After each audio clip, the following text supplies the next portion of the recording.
We have seen the tutorial of the SharePoint, how an investor who is an individual can share their documents with the entity in the charge of the AML to review their profile. In this tutorial, we will cover the steps to follow in case of the investor is a legal entity. In fact, sharing the documents of a legal entity follows the same steps of sharing the documents by a natural person.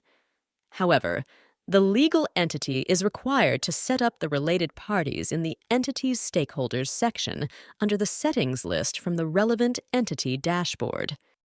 The Stakeholder section enables the entity to add different related parties, such as managers, direct shareholders, indirect shareholders, UBOs, or co-investors.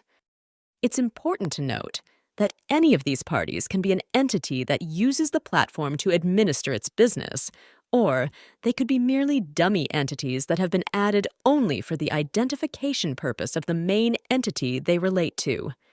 So, if the related entities do not have already accounts on the platform, then special accounts must be added for them before adding them in the Stakeholders section. Once the accounts for the related entities are added to the platform, these accounts can be linked to the main entity that will go under KYC process in the Stakeholders section of the main entity account. The user who is managing the legal entity can be from the investor side or from the administrator side. The user must go to the SharePoint of every related entity and start the auto-assessment process in order to upload the required document for every single entity based on the AML policy.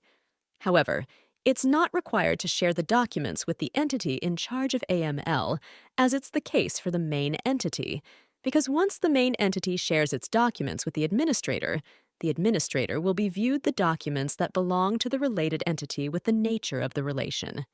But the documents of the related entity would be reviewed in the same way as done for the main entity.